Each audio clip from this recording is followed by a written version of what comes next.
Hey friends, so one of our project consultants, he had a question, okay, and I'm going to try to answer that.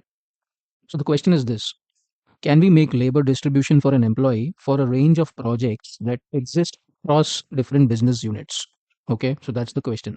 So let me see if I can answer that question. Okay, first thing is I need to go to the project expenditure organizations. So I'm going to set up a maintenance.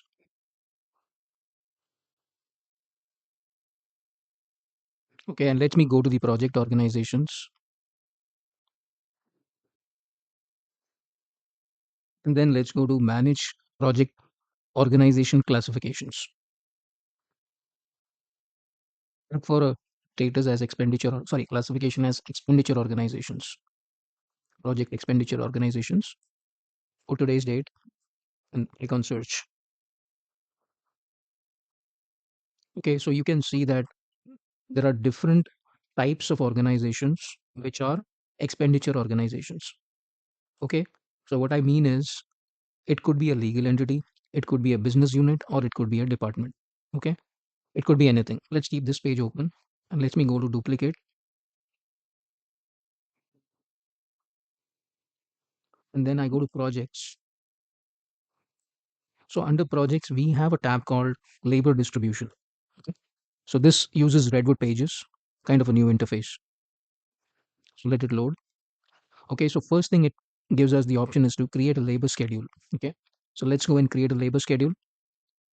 We have to select assignments. And the question was, can we make labor distribution for an employee for a range of projects which exists across different business units? Okay.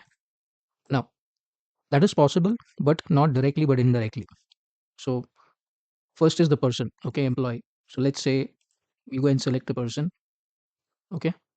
Person's assignment number shows up here, the schedule name shows up here. We have to create a version, and let's give a date, any date from October to November, and click on create.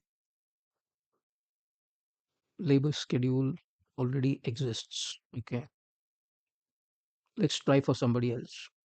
Jamie North. Okay, Jamie North.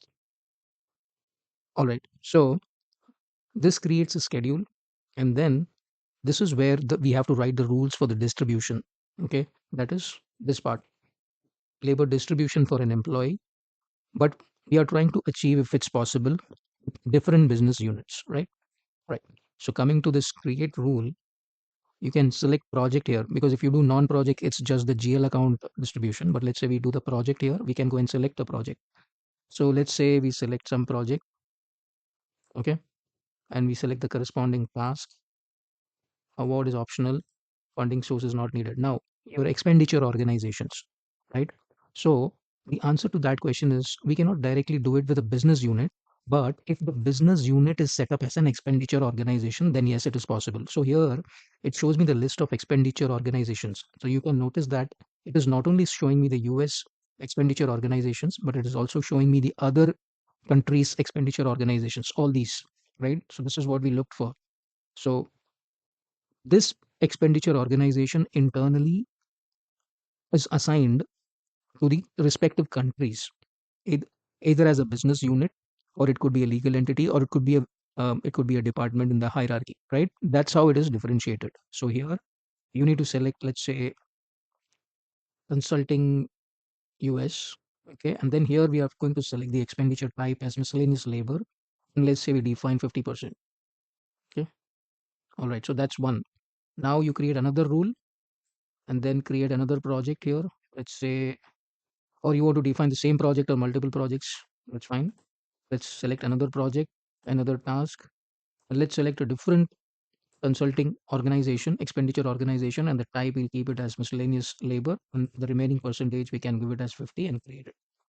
Okay, so this is how you split a cost across multiple projects. Yes, it is possible through a business unit, but only if that business unit is associated as a expenditure organization. Okay, so that is what I wanted to clarify.